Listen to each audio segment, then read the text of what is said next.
Baik, Assalamualaikum warahmatullahi wabarakatuh.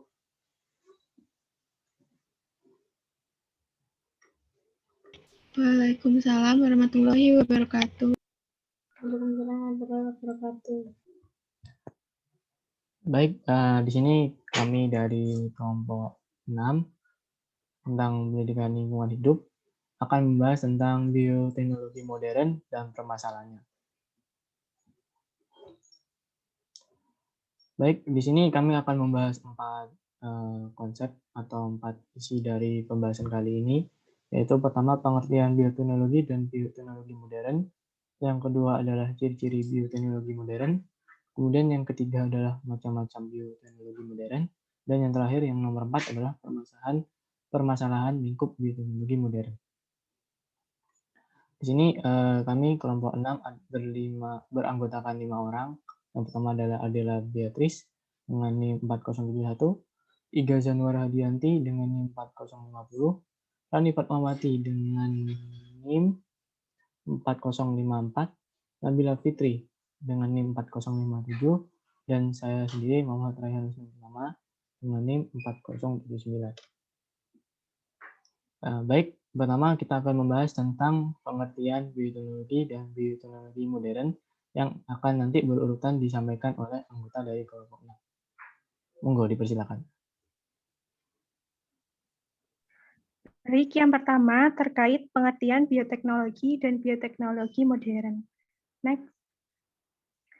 Bioteknologi ini berasal dari 3 kata. Yang pertama bios artinya hidup, teukos yang artinya alat, dan logos yang artinya ilmu.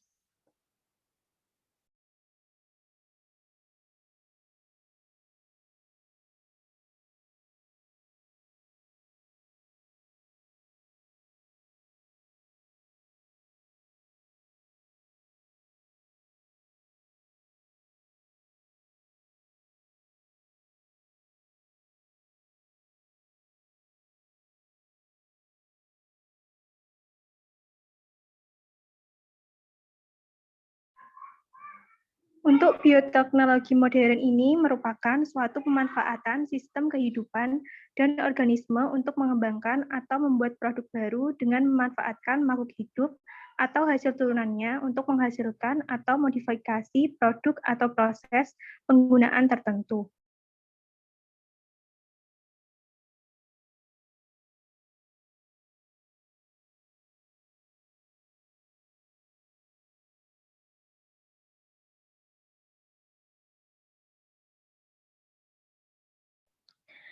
Bioteknologi modern ini menggunakan makhluk hidup dan komponennya secara langsung berdasarkan prinsip-prinsip ilmiah, di mana hasil pengkajiannya berupa disiplin ilmu yang mendalam. Bioteknologi modern menghasilkan jasa dan barang dengan menggunakan rekayasa genetika berupa DNA rekombinan.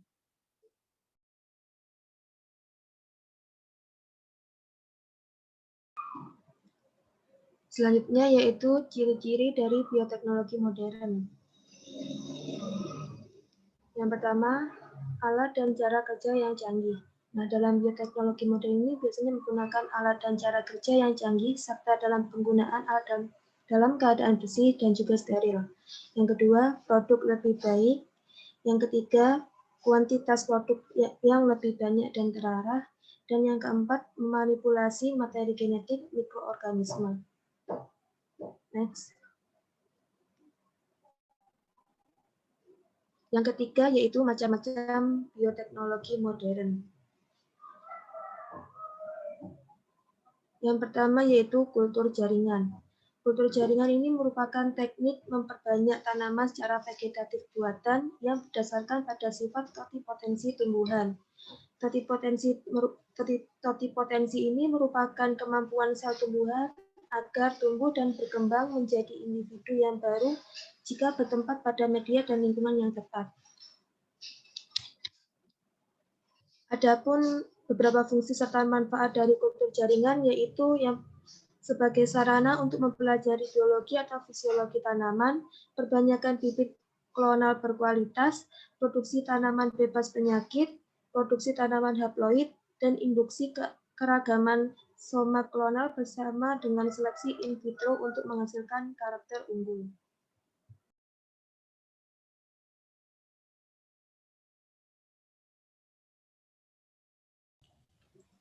Selanjutnya ada rekayasa genetika. Rekayasa genetika adalah gabungan teknik-teknik eksperimen yang melakukan mengisolasi, mengidentifikasi, dan melipat gandakan suatu bagian dari materi genetika dalam bentuk aslinya. Pemanfaatan teknik genetika di dalam bidang pertanian maupun peternakan bertujuan untuk dapat memberi sumbangan baik dalam membantu memahami metode-metode dasar proses metabolisme atau dalam penerapan praktisnya seperti pengembangan tanaman-tanaman pertanian maupun hewan-hewan ternak dengan kualitas unggul. Rekayasa genetika merupakan dasar dari bioteknologi yang terdiri dari manipulasi gen, cloning gen, DNA rekombinan, teknologi modifikasi genetik, serta genetika modern dengan menggunakan ketentuan serta prosedur identifikasi, replikasi, modifikasi, dan transfer materi genetik dari sel, jaringan, maupun organ. Sebagian besar teknik yang dilakukan ialah memanipulasi langsung DNA dengan orientasi pada ekspresi gen tertentu. Salah satu aplikasi dari rekayasa genetik berupa manipulasi genom hewan. Hewan yang sering digunakan untuk menjadi uji coba yaitu mamalia, karena mamalia memiliki ukuran genom yang lebih besar serta kompleks dibanding virus, bakteri, dan tanaman.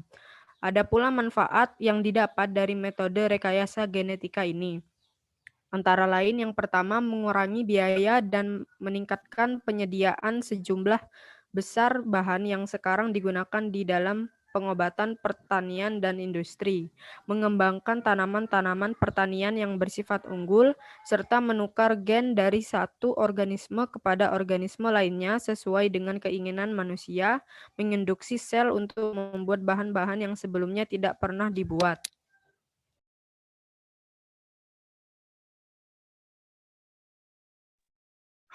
Selanjutnya ada prinsip dan teknik dasar rekayasa genetik. Jadi ada beberapa metode yang sering digunakan dalam teknik rekayasa genetik, meliputi penggunaan vektor, cloning, PCR, seleksi. Next. Cloning merupakan kreasi secara seksual dari suatu sel atau organisme yang merupakan salinan genetik dari organisme pendahulu. Atau dengan kata lain, cloning merupakan sejumlah proses yang digunakan untuk menghasilkan salinan suatu kesatuan biologi secara genetik identik tanpa melalui reproduksi seksual. Sebelumnya, cloning ini telah berhasil dilakukan pada beberapa jenis hewan. Salah satunya ada pengkloningan domba yang dikenal dengan domba moli. Melalui cloning hewan, beberapa organ manusia untuk keperluan transplantasi penyembuhan suatu penyakit berhasil dibentuk. Next. Selanjutnya, permasalahan dalam lingkup bioteknologi modern. Jadi dalam penggunaan bioteknologi modern ini terdapat beberapa permasalahan. Yakni ada mahalnya biaya produksi dibandingkan dengan bioteknologi konvensional yang jauh lebih murah. Kemudian penggunaan teknologi yang canggih di mana belum tentu semua pihak dapat menggunakannya. Selain itu, pengaruh jangka panjang yang belum diketahui sehingga bisa menimbulkan resiko yang cukup tinggi. Nah, di samping itu, penggunaan bioteknologi modern juga memiliki dampak terhadap lingkungan, kesehatan, sosial, dan ekonomi. Pada lingkungan, pelepasan organisme transgenik ke alam bebas dapat menimbulkan dampak berupa pencemaran biologi yang dapat lebih berbahaya daripada pencemaran kimia dan nuklir.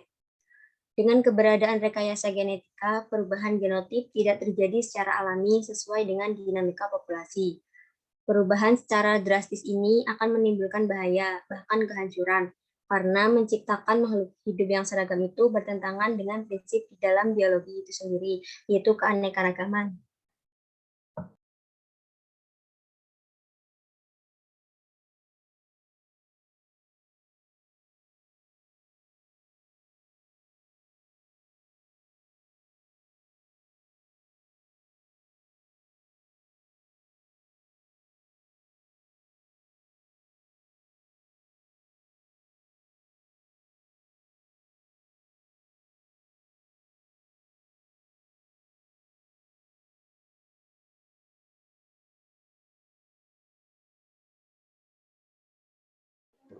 Baik, di sini jadi ada permasalahan bioteknologi modern, yaitu yang pertama dampak lingkungan, seperti yang dijelaskan dari rekan saya, yaitu terjadinya perubahan genotik tidak terjadi secara alami sesuai dengan dinamika populasi. Kemudian yang kedua, yaitu kesehatan.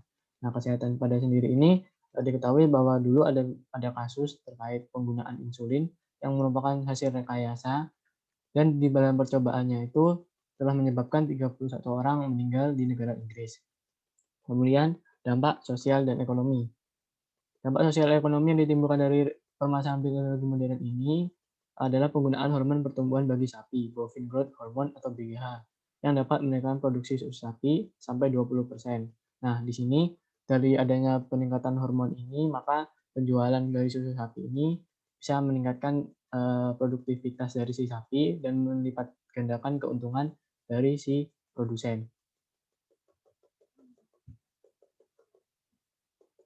Nah, di sini kesimpulannya yaitu di balik kecanggihan dan kemutahiran dari suatu bioteknologi modern, perlu diperhatikan secara baik-baik apa dampak yang terjadi di masa depan bagi kehidupan. Pemanfaatan dari bioteknologi modern haruslah sesuai dengan kaidah-kaidah kehidupan dan dengan tidak melanggar aturan yang ada.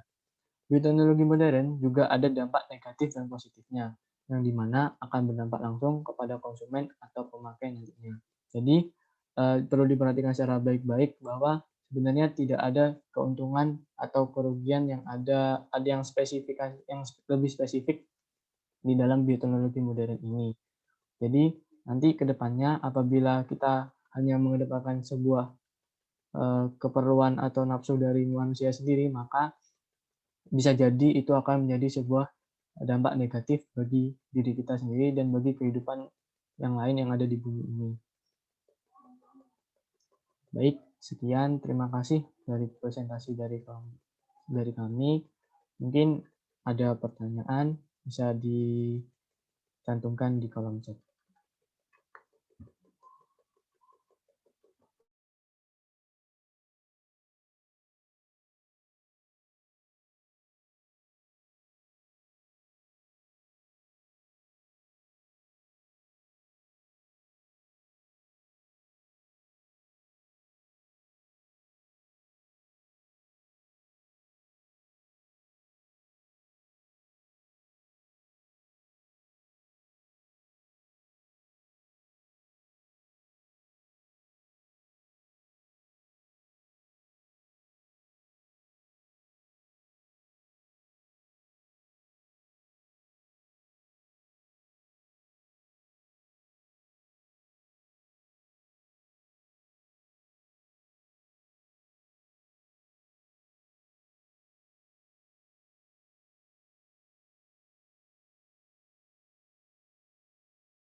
Baik, di sini saya mewakili dari kelompok 6 akan mencoba menjawab terkait pertanyaan dari Mbak Mahadita, yaitu terkait apakah ada contoh cloning selain domba doli.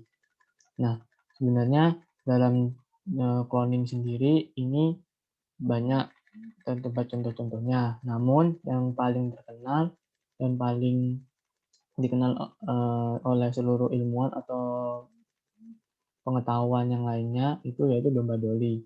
Tapi di sini menurut sebuah artikel berita resmi yaitu IDN Times, di sini ada terdapat contoh cloning yaitu bernama monyet rhesus, yang dimana pada tahun 1990-an oleh sekelompok ilmuwan yang bernama Li Meng, John Ellie, Richard Stover, dan lain-lainnya itu melakukan pembelahan sel embrio pada monyet itu. Nah, kemudian dalam pemilihan monyet itu tidak sembarangan, melainkan harus memilih monyet yang beresus yang sesuai dengan spesifikasinya itu. Nah, di sini telah berhasil melakukan pengkloningan sebanyak 29 kali mencoba. Nah, dari 29 kali mencoba ini pada hasil akhirnya berhasil dibuat cloningan monyet rhesus yang diberi nama Nettie dan itu untuk betinanya dan si Jetty yang bernama Ditto. Kemudian ada hewan juga, babi, pada tahun 2000 di perusahaan PPL Therapeutics yang berhasil mengkloning babi yaitu dengan satu sel babi dewasa dengan sel anak babi identik. Nah, jadi cloningan ini bisa menghasilkan babi yang berkualitas. Namun di sini perlu diketahui bahwa di sini babi ini bisa bisa menerima donor organ dari sebuah manusia. Nah, tapi tentunya di sini kan bertentangan dengan kaidah juga kan, bagi yang muslim mungkin kan tidak cocok untuk pengkloningan ini karena di agama muslim sendiri kan babi itu haram dan mungkin banyak pertimbangan-pertimbangan lainnya. Kemudian kuda. Nah, kuda ini juga termasuk hasil pengkloningan di mana pada tahun 2003 ilmuwan asal Italia berhasil mengkloning kuda betina yang bernama Promethea. Di mana ini hasil cloningan yang membelah sel dari induk dari ras yang berwarna coklat, kemudian disilangkan dengan sel dari kuda yang berwarna agak coklat warna putih. Terus untuk tumbuhan sendiri itu pengkloningannya termasuk kultur jaringan itu termasuk pengkloningan. Mengapa? Karena itu juga memiliki membagi sel untuk saling dikawinkan atau saling disilangkan untuk menghasilkan hasil yang baik. Jadi itu saja dari contoh-contoh dari pengkloningan. Mungkin atau ada yang masih kurang? Oke, terima kasih jawabannya. Ya, sama-sama.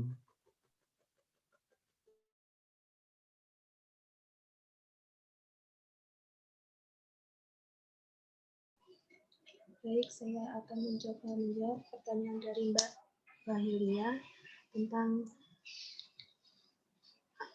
kelemahan dari pemanfaatan kultur jaringan. Nah, dalam pemanfaatan penggunaan kultur jaringan itu terdapat beberapa kekurangan, seperti yang pertama, tidak terjadi keberagaman. Hal ini terjadi karena tanaman tersebut akan persis dengan induknya. Yang kedua, tidak bisa menghasilkan varietas baru. Hal ini terjadi karena tidak terjadi proses persilangan pada kultur jaringan, sehingga kita tidak bisa menghasilkan variasi baru untuk tanaman tersebut. Kemudian yang ketiga, akar tumbuhan cenderung lemah.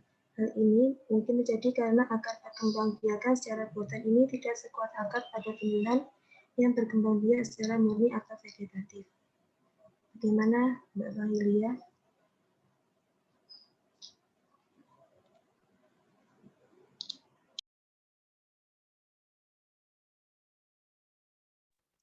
Baik, yang selanjutnya saya akan menjawab pertanyaan dari Ika Fitriani terkait apa saja dampak negatif bioteknologi modern dalam kegiatan pertanian. Di sini saya mungkin akan memaparkan 3 dampak negatifnya. Yang pertama itu, dengan dilakukannya bioteknologi modern dalam kegiatan pertanian ini secara tidak langsung akan memerlukan lahan dan sumber daya yang sedikit. Akan tetapi hal itu akan mengakibatkan lapangan kerja yang secara konvensional itu akan semakin berkurang.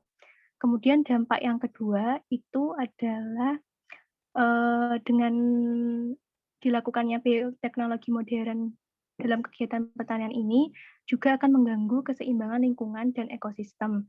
Contohnya misalkan serbuk sari jagung yang ada di alam bebas yang melakukan persilangan atau interaksi dengan gulma-gulma liar dan nanti akan menghasilkan gulma unggul yang sulit dibasmi. Hal ini mengakibatkan organisme yang berubah ketahanannya terhadap lingkungan dapat mengganggu lingkungan baik unsur lingkungan biotik maupun abiotik sekitar penanaman, terutama jenis-jenis adaptasi makhluk hidup yang ada pada ekosistem. Dampak yang selanjutnya itu dengan adanya bioteknologi modern dalam kegiatan pertanian juga akan menimbulkan penyakit atau gangguan kesehatan pada tubuh manusia. Contohnya misalkan dari reaksi yang ditimbulkan oleh tubuh manusia berupa alergi ataupun penyakit yang ditimbulkan oleh masuknya gen asing yang masuk ke dalam tubuh. Contohnya kapas transgenik yang terdapat gen dan dapat berpindah ke bakteri penyebab kencing nanah. Itu contohnya. Apakah bisa dipahami jawabannya dari saya?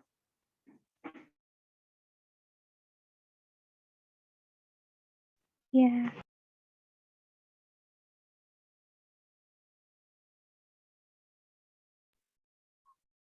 Saya akan menjawab pertanyaan dari Mbak Wardah. Apakah kelebihan dan kekurangan dalam penggunaan cloning? Jadi kelebihan dan kekurangan penggunaan cloning pada hewan itu yang pertama kelebihannya menghasilkan keturunan yang lebih unggul. Kemudian mendapatkan sifat gen yang diinginkan. Nah untuk kekurangannya dalam pelaksanaannya itu sulit dilakukan. Kemudian resiko terjadinya mutasi gen itu besar. Gimana Mbak Wardah? Apa bisa diterima?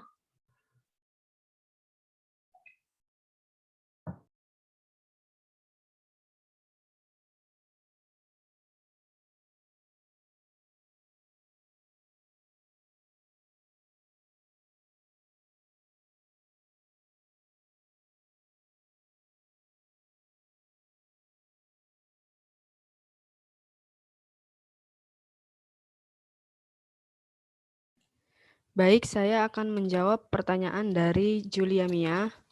Dalam bioteknologi modern, apakah semua organisme dapat direkayasa genetik? Kalau iya, jelaskan, dan kalau tidak, lalu jenis atau tipe organisme seperti apa yang bisa direkayasa genetik?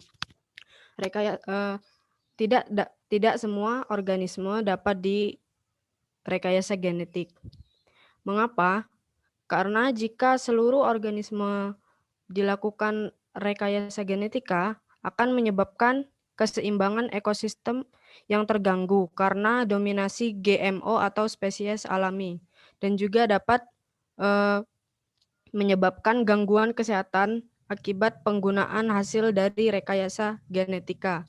Lalu ada beberapa jenis dan atau tipe organisme yang dapat dilakukan rekayasa genetika seperti bakteri, virus, hewan, atau tanaman.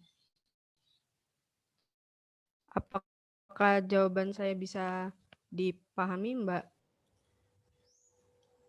Iya, baik. Terima kasih.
Saya akan menjawab pertanyaan dari Mbak Nurul.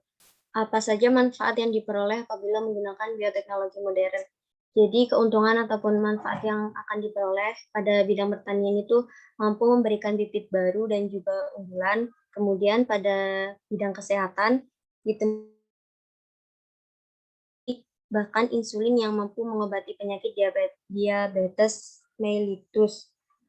Kemudian di bidang reproduksi mampu memberikan solusi terbaik bagi pasangan yang tidak memiliki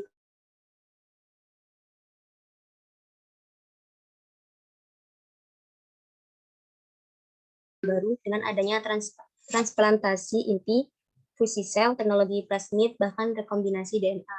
Bagaimana Mbak Nurul? Apa bisa diterima? Baik, Mbak Rani sudah. Terima kasih. Ya, sama-sama.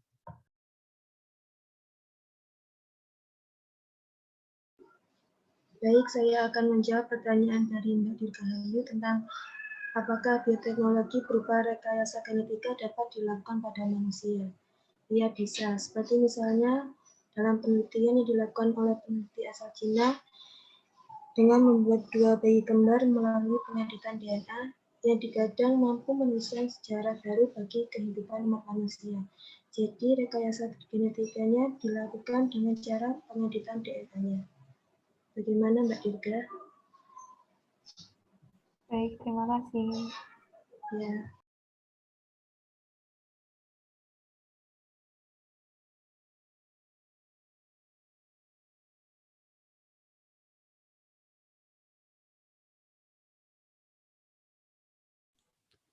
Saya akan menjawab pertanyaan dari Mbak Rahima. Apakah terdapat karakteristik dari hasil atau produk bioteknologi modern? Jika iya, mohon dijelaskan. Karakteristik hasil atau produk bioteknologi modern yang pertama, hasil dapat diperhitungkan. Kedua, dapat mengatasi kendala ketidaksesuaian genetik. Yang ketiga, memperbaiki sifat genetik secara terarah. Yang keempat, biaya produksinya relatif mahal. Yang kelima, memerlukan teknologi canggih. Dan yang terakhir, menghasilkan organisme yang sifat barunya tidak ada pada sifat alaminya. Apakah jawaban saya bisa diterima, Mbak Rahima?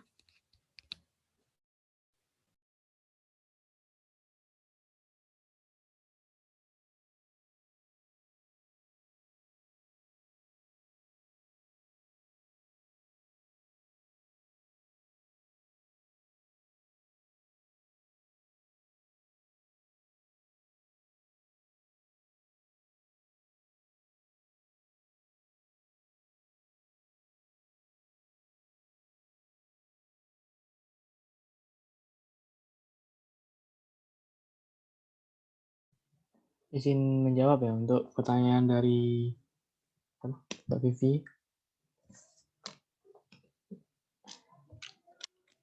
Baik, itu bioteknologi, apakah hasil dari semua bioteknologi itu rentan terhadap sebuah penyakit? Nah, di sini banyak macam-macamnya ya yang dipertimbangkan. Pasti ilmuwan-ilmuwan itu memiliki suatu pertimbangan terhadap apa hasil yang nanti akan dicapai. Nah, menurut di dalam buku pembelajaran bioteknologi jauh lebih baik yang berasal dari Kemendikbud, itu dari hasil rekayasa genetika, cloning atau kultur jaringan itu bisa terjadi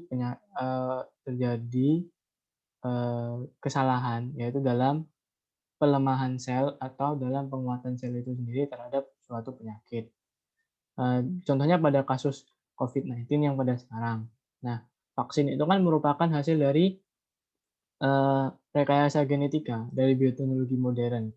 Nah, di sini kan terdapat banyak macamnya kan. Dari vaksin itu ada vaksin Sinovac, AstraZeneca, dan lain-lainnya ya. Banyak sekali macamnya. Tapi yang di Indonesia sendiri kan ada 2, yaitu AstraZeneca dan Sinovac. Nah, di mana dalam 2 vaksin ini terletak pada perbedaan dari bahannya. Yang pertama yaitu Sinovac, yaitu berasal dari sebuah virus inaktif, yaitu virus COVID-19 yang sudah tidak aktif lagi atau yang sudah dimatikan.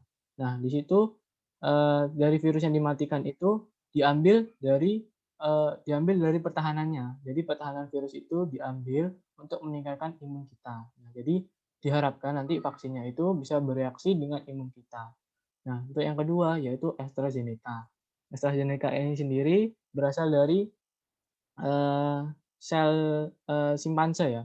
Kalau nanti bisa dibaca juga kalau tidak salah. Saya ingatnya tentang hasil rekayasa dari sel simpanse itu. Tetapi di sini telah apabila diteliti lagi, ternyata menurut MUI itu AstraZeneca itu tidak halal atau haram, gitu, katanya. Menurut hasil penelitian dari MUI sendiri, karena mengandung protein babi.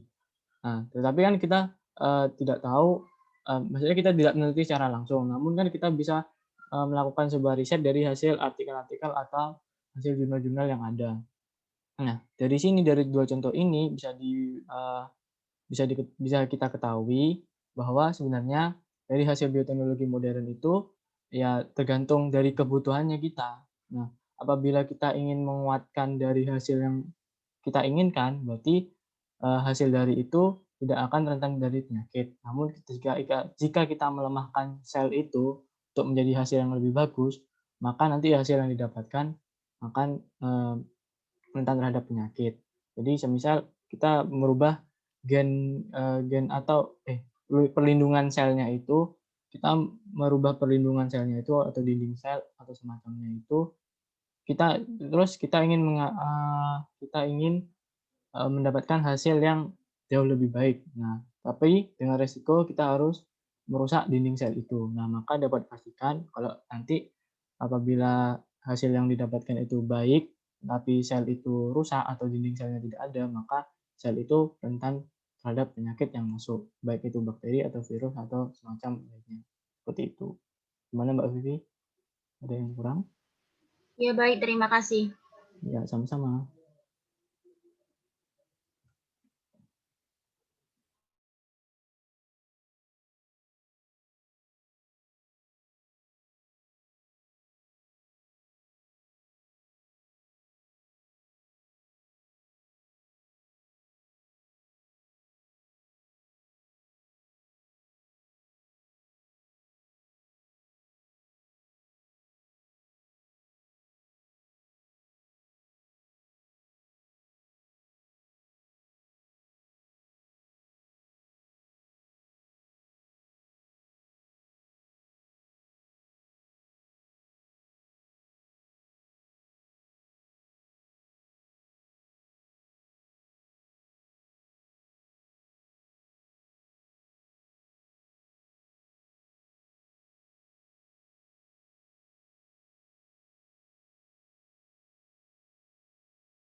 Baik, sekian presentasi dan hasil diskusi dari kelompok 6. Apabila ada kata-kata yang salah atau tindakan yang salah dari kami, kelompok 6, mohon dimaafkan. Sekian dan terima kasih. Wassalamualaikum warahmatullahi wabarakatuh. Waalaikumsalam warahmatullahi wabarakatuh.